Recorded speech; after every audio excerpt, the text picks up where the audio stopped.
Well, for those of you who don't know, Y-Plan operates in the public schools. So in various public schools, we work with K all the way through high school. And the model is that each team of students within a classroom setting, public school setting, takes on a local challenge, a physical challenge in their community or a policy challenge in their community. And the challenge is posed to them by a client, for example, the planning department or the mayor or somebody with a civic leader of some dimension of the city. And then the college students act as mentors and they work with the students in the classroom taking on that challenge. And they go through a whole process. It's a 5-step process. And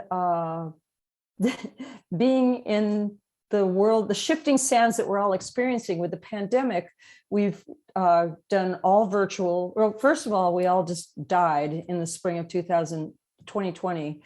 You know, the children, there were so many issues with the digital divide and racism and lack of connectivity and income disparities. Everything just made it really rough. But we really recovered last year and had a lot of successes and some surprises and some really exciting things happened. This fall, we moved into sort of a hybrid situation where the students were in the classroom, the elementary and high school students were in the classroom, but the college students were not. And so we actually projected the college students on the screen and they were projected into the classroom. So the students could actually interact, you know, live in the classroom and do projects in the classroom. But the college students were, and our mentors, we had a whole mentor team. We also have professional mentors as well. So we have architects and planners that help the students tackle these problems that they're grappling with. So that was really exciting. Then we were imagining that we're going to move into live this fall. And like all of you, we now are back to hybrid because the college students are virtual and the elementary and high school students are live. So we're back to the hybrid model again. And one thing I wanted to share a screen, one just fun thing that we discovered last year. If I can you make me a co-host? Sure, I think you can share already. Screen. Okay, great. I'll go for it then. Let me see if I can find my screen. Well, you guys don't want to read my email. Where is it? There we go. So the students at first had a really hard time relating, and every time we introduced the college students to the elementary school students, especially the elementary school students, it's hard for the students to turn on their screens. It's hard for them to talk. It's hard for them to speak and respond to questions. So we discovered this superhero model, and every child got to pick a superhero. So they had their own superhero that sort of was them. It's like an avatar, I think, but that was a superhero. Especially we came up with the idea because we felt like the kids who showed up, the kids who spoke, the kids who actually produced work were superheroes. And so again, our project challenge that we're dealing with this year is environmental justice. How can we repair and create a community that is safe, thriving, and equitable? And we're looking at 4 components: options for physical activity, safety for all ages, clean air and water, and access to healthy food. Those are the dimensions that we're looking at.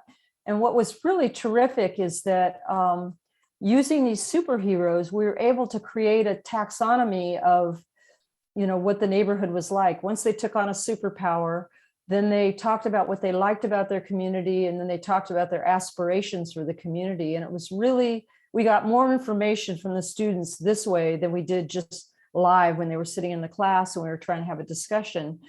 It ended up being more fertile. And so we ended up creating a whole book of what the superheroes thought about their own community and what their, you know, for example, you know, that we really discovered that instead of looking at their community in a negative way, which a lot of people do because it's a low income community, mostly students of African American or Samoan descent, a few Latinos thrown in, the students really felt like really positive about their community. They felt the community came together to support each other. They like, you know, the contours of the neighborhood.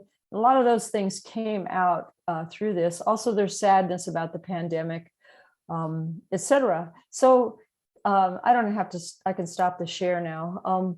But what was great about these superheroes is in the spring, we had a presentation to a much larger community, like 60 people from the larger community were listening to the students present, and they talked through their superheroes. And then they got so comfortable that they warmed up and they were able to talk live. You know, it was a panel presentation that the elementary school students gave to 60 adults, urban planners, architects, lots of professionals, educators. It was mostly an adult audience, but they really felt empowered after their superhero spoke. They were actually empowered to not only share their issues, but to also ask questions of the adults. So that was pretty exciting. Now, as we're going forward in the spring semester, we're starting this week. We're actually starting tomorrow. And some of our team are going to be, again, online, and some team are going to actually be in the classroom with the students.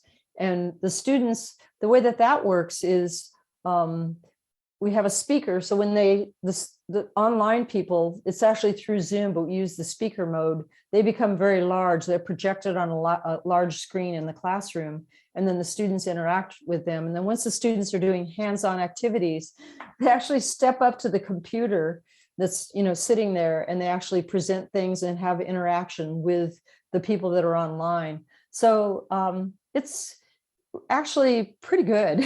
I'm really, really glad that we're actually some of us are able to be in the classroom with the students, because they can do model making, they can do poster making, they can do lots of really great interactive activities.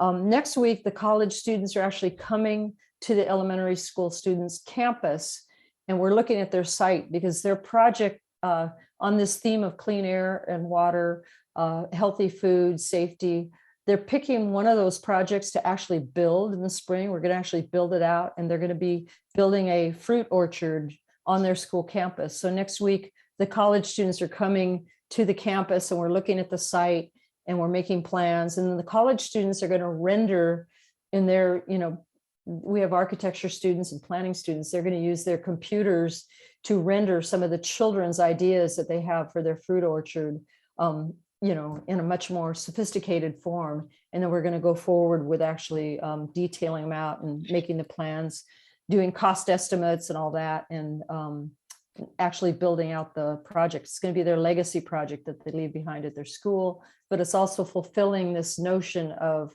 how do we bring clean air and water? How do we introduce healthy food into the community? And it's going to be sort of a model that the planning department is going to be using for other projects of, they call them urban acupuncture, some small project that can make a difference in their community. So that's sort of a whirlwind of what we're doing right now, but we're just struggling through. And I think the college students, Mara, are maybe in 2 weeks are going to be live again. So we hope. So we don't know what that's, yeah. According to the chancellor, it'll be on the 1st. Okay, yeah. So we're shifting again.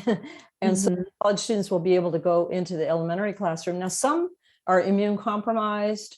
Some, we have a couple that aren't vaccinated, and they're not allowed into the elementary students' rooms.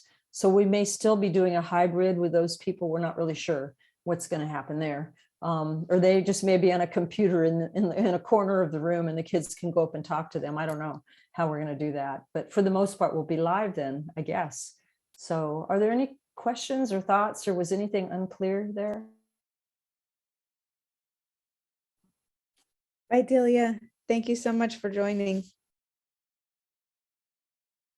Cheryl, I would love, can you describe again, I know you already did, but what the hybrid thing looks like, where there's somebody in speaker mode and somebody is walking up to the computer, to just how that worked? So the way we start off the session is the students are sitting in the classroom at their seats, and we actually project the Zoom session up onto the big screen that's in the classroom. So it goes through the teacher's computer and gets projected on the screen. We also have added a speaker, because it's not loud enough. So an actual Bluetooth speaker, so the kids can really hear the people. So the people that are on Zoom, which are the college students and the professionals, have maybe make a presentation or have a slideshow or something on the topic that we're grappling with. And then the students go into an activity. And we have some people from our team are actually in the classroom, some college students and some professionals working with the students. So say they're making models, or like our last session, they were making models. And the kids were working and gluing and doing everything that they were doing on their models. And then they were stepping up to the computer where the people that were on Zoom were still there on a laptop in the classroom. And the kids went up to the laptop and showed them their model and asked questions and sort of interacted with them. And then they stepped back to their seats. And then for the conclusion, we went back to a more formal thing where the speakers that were on Zoom were up on the big screen, and the students were listening to them for the most part, or interacting with them to a certain degree. So it sounds a little clunky, but it actually worked pretty well, especially because the classrooms all now, most elementary public school classrooms and high schools have a big screen, and they have digital capacity to project onto that big screen.